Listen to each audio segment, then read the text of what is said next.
Dans le prochain épisode d'Ici tout commence, Antoine est rongé par la culpabilité. Alors que des tensions se créent entre Mehdi et Tessier, Matteo prend une décision radicale pour s'éloigner de Jude. Attention, les paragraphes qui suivent contiennent des spoilers sur l'épisode d'Ici tout commence diffusé jeudi soir sur TF1. Si vous préférez ne rien savoir, passez votre chemin.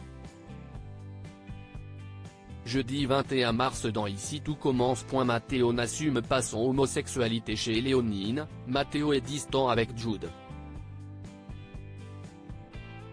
Et pour cause, il lui en veut de l'avoir repoussé la veille, alors qu'il était sur le point de s'embrasser. Jude lui explique que cette situation lui rappelle trop de mauvais souvenirs. Il ne peut plus être avec un homme qui n'assume pas d'être gay, je ne veux pas revivre ce que j'ai vécu. En cuisine, l'ambiance est très tendue. Lionel, qui a bien remarqué que quelque chose d'anormal se passait entre les deux garçons, essaye de détendre l'atmosphère avec des blagues. Soudain, Jude dit à Matteo d'être un peu moins généreux dans les quantités. Cette remarque déplaît au jeune homme, qui répond « De toute façon, c'est toi qui décides tout, non ?» Lionel assiste à la scène avec un grand étonnement.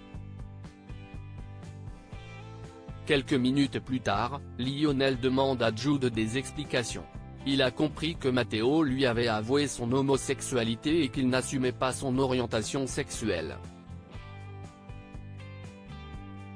Jude lui répond que si est plus compliqué que ça. Il révèle à son ami qu'ils ont failli s'embrasser hier, mais qu'il ne supporte pas l'idée de devoir se cacher. De retour à l'Institut Auguste Armand, Jude et Lionel reçoivent les félicitations de la chef Olivia Listrac.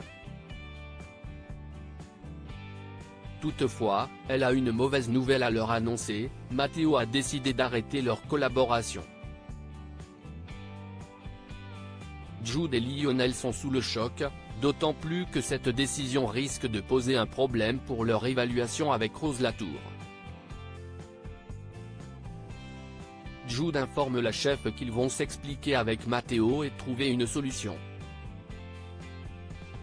Mehdi déclare la guerre à Tessier. Mehdi reçoit un appel d'une journaliste lui demandant une interview. Il confie à Léonard et Malik ne pas être certain de vouloir qu'on parle une nouvelle fois de lui dans les médias.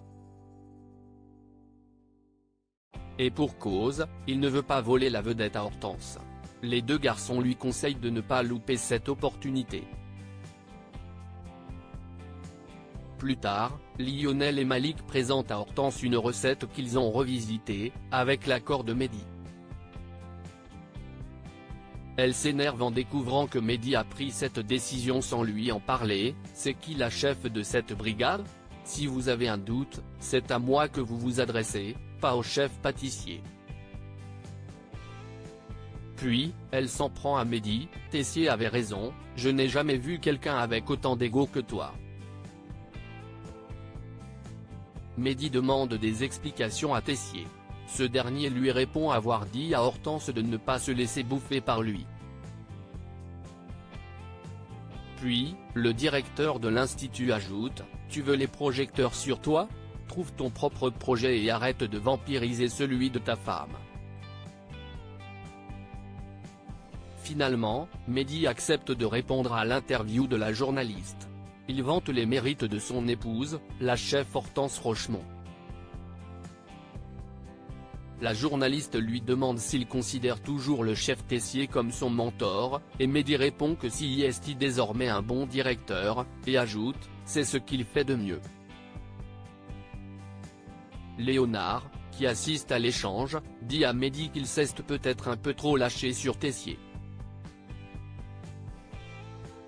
Il le met en garde, mais Mehdi assume totalement ce qu'il a dit.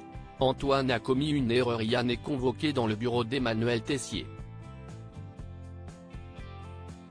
Étant donné qu'il refuse de passer aux aveux, Antoine lui met un coup de pression, « Tu as fait accuser mon fils, tu t'en es pris à mon entourage, j'aurais dû porter plainte. » Finalement, Yann sort du silence. Cyril, il me frappait, il m'insultait quasiment tous les jours, je voulais juste que ça s'arrête. À l'époque où Myriel était principale au collège, Cyril était son chouchou. Tessier et Guinaud convoquent les élèves. Antoine manque à l'appel, ce qui intrigue le directeur de l'institut. Finalement, il commence son discours en informant tout le monde que Yann a mis en scène sa propre agression, et ajoute qu'il a décidé de porter plainte contre Yann. Antoine et Souleymane vont donc pouvoir réintégrer l'établissement. Pendant ce temps, Antoine rend visite à Cyril, son ancien élève. Il lui demande s'il harcelait bien Damien Pelois, alias Yann, à l'époque du collège. Le jeune homme répond, c'était des trucs de gamin, c'était pour rire. Il explique avoir menti pour ne pas décevoir ses parents. Antoine est bouleversé par cette annonce, il prend conscience qu'il a commis une grave erreur en expulsant Yann quand il était adolescent. Antoine informe Pénélope de ce qu'il a découvert. Il culpabilise et veut se racheter en proposant son aide à Yann, « Si je ne le fais pas, je ne pourrai plus me regarder dans la glace. » Pénélope est fière de lui. Antoine se rend aussitôt dans le bureau de Tessier afin de lui demander une faveur, « J'aimerais que l'institut retire sa plainte contre Yann, je n'ai pas envie de le condamner encore plus. » Cette demande va-t-elle être acceptée par Tessier? Souleymane est de retour à l'Institut Auguste Armand. Carla est folle de joie, tandis que Bérénice et Tom lui présentent leurs excuses pour avoir douté de son innocence. Souleymane répond qu'il a juste envie de profiter de son retour. En fin de journée, Antoine retrouve son fils dans le parc. Il l'informe qu'il a demandé à Tessier d'enlever la plainte contre Yann. Souleymane se braque aussitôt, « C'est toujours pareil avec toi, les autres passent avant moi. »